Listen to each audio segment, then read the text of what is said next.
This video is brought to you by Portuguese Pod 101. If you've always wanted to learn Portuguese, there's no better time than right now, and you can make it happen with Portuguese Pod 101. Click the link in the description to get started with a free account.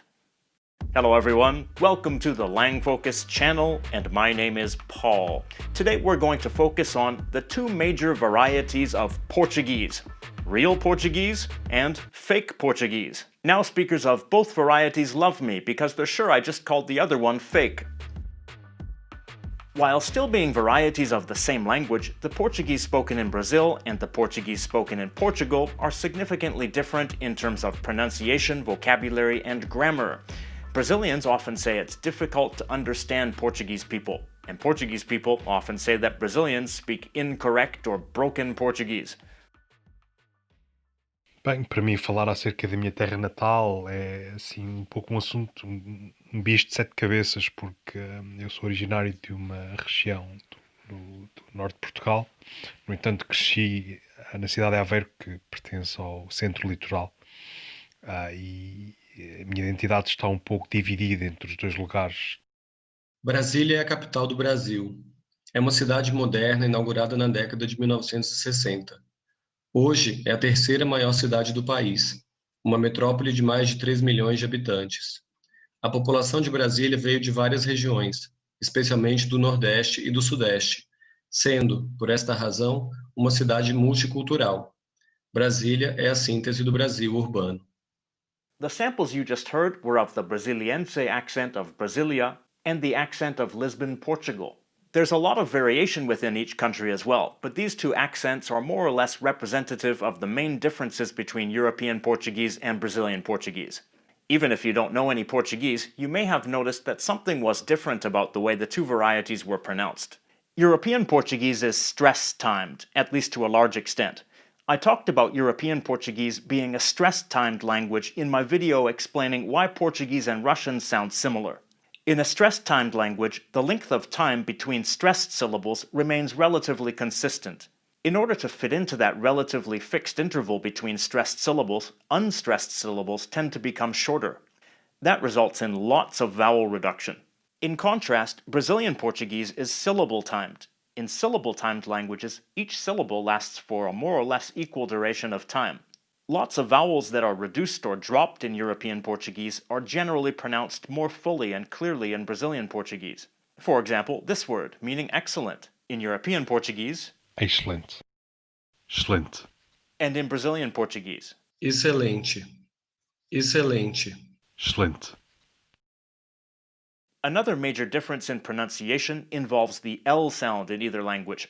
At the end of a word or syllable, in European Portuguese it's l or ul, like a dark L sound. In Brazilian Portuguese, it's like a w, like a W sound after a vowel. For example, the word for couple. Casal. Casal. The sound represented by the letter S is also different in some contexts. In European Portuguese, it's sh before a voiceless consonant, even if it's in the following word, and before a pause. In other words, at the end of a word if there's nothing right after it. In most Brazilian accents, it's s before a voiceless consonant, and before a pause. For example, the phrase meaning pretty good. Bastante bom. Bastante bom. Note that in some Brazilian accents, such as the Carioca accent, the European sound is used. Before a voiced consonant, in European Portuguese it's j. In Brazilian Portuguese it's z in most accents. For example, the word meaning same. Mesmo.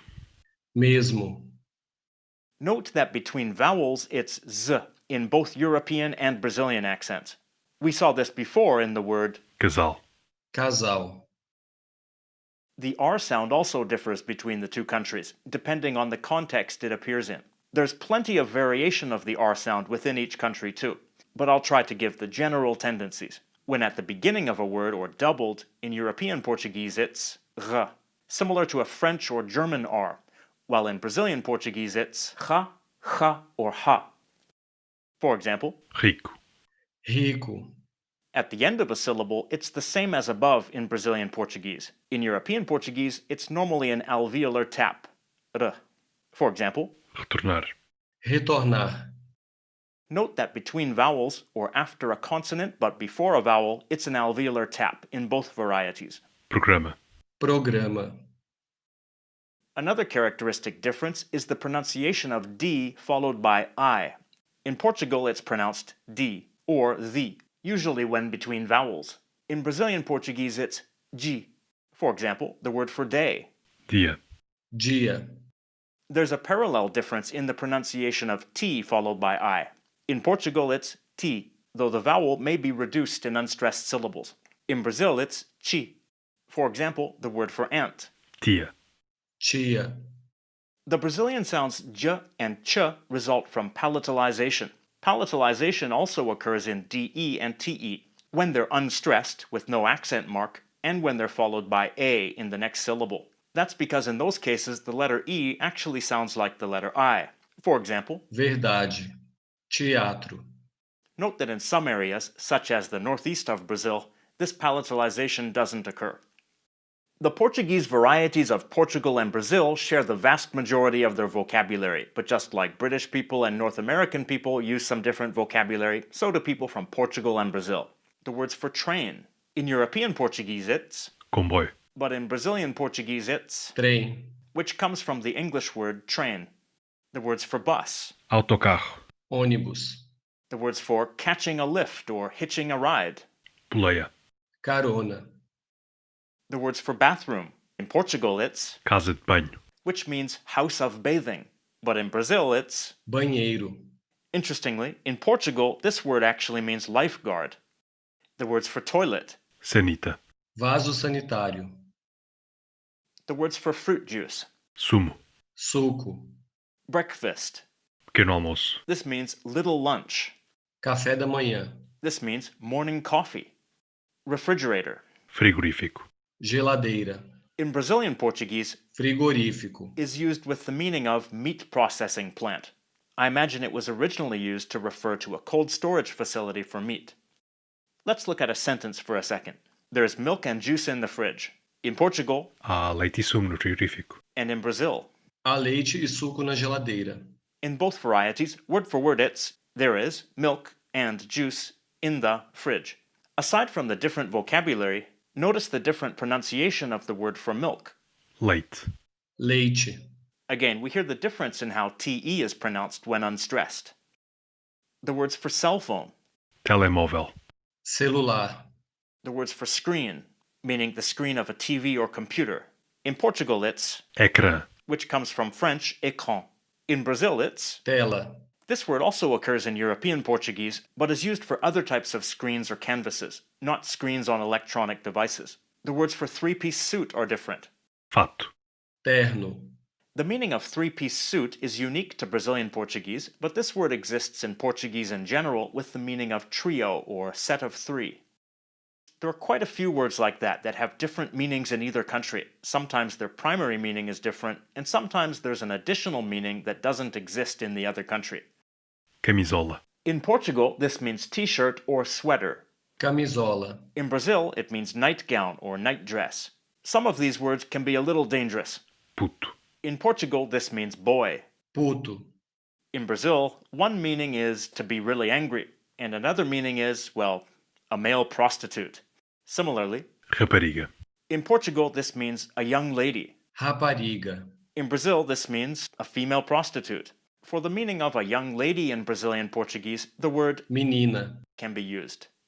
propina, In Portugal, this means university tuition fee. propina, In Brazil, it means a bribe. There are a few differences in grammar between European and Brazilian Portuguese. Second-person singular pronouns. European Portuguese uses tu as the familiar second-person singular pronoun, and você as the informal but unfamiliar form, used with people of similar age or status who you don't know very well. Brazilian Portuguese uses você as the informal second-person singular pronoun, both familiar and unfamiliar. This is true in the standard form of Brazilian Portuguese and in many dialects, though some dialects retain tu. For example, you sing well. In European Portuguese, tu cantas bem, and in Brazilian Portuguese. você canta bem, But a kind of pronoun mixing often takes place in Brazilian Portuguese, with você being used as the subject pronoun, together with the equivalent of tu as the object pronoun or the possessive. For example, for the phrase you and your son, You might hear this Você e teu filho. rather than this. Você e seu filho. However, both of them are used. In the dialects of Brazilian Portuguese that do use tu, the conjugation for você, which is really a third-person singular conjugation, is often used. Tu canta bem. So again, this is a kind of mixed form that only occurs in Brazil. Placement of object pronouns. Object pronouns in Portuguese are normally clitics that attach themselves close to the verb. They are sometimes positioned differently in the two varieties. In European Portuguese, they are often enclitic, placed after the verb, and in some cases are mesoclitic, in the middle of the verb. In Brazilian Portuguese, they are generally proclitic, meaning before the verb, except in compound tenses in which they come after the auxiliary verb and before the main verb. For example, a sentence meaning he saw me, in European Portuguese, Ele viu-me. and in Brazilian Portuguese. Ele me viu. In European Portuguese, mesoclitic object pronouns are used in the future indicative tense and the conditional. In Brazilian Portuguese, this is considered archaic and it's rarely used. For example, the sentence meaning I would help you, in European Portuguese, Eu ajudar-te-ia. and in Brazilian Portuguese. Eu te ajudaria. Notice how the object pronoun in European Portuguese is placed right between the verb stem and its inflectional ending. Though this is a formal and literary form. Continuous forms. Continuous verb forms, like the present continuous, are formed differently. In Brazilian Portuguese, it's Estar. plus the gerund, but in European Portuguese, it's formed with Estar. plus a plus the infinitive. So take the phrase for I'm speaking. In Brazilian Portuguese, it's, Estou falando. and in European Portuguese, it's. Estou a falar. From what I understand, this is one difference that really annoys Portuguese speakers from Portugal, who insist that it's terribly incorrect Portuguese. Estou falando. Estou falando. Estou falando. Estou falando. Take this sentence. We're learning Portuguese, but it's difficult. Estamos a aprender português, mas é difícil. Estamos aprendendo português, mas é difícil.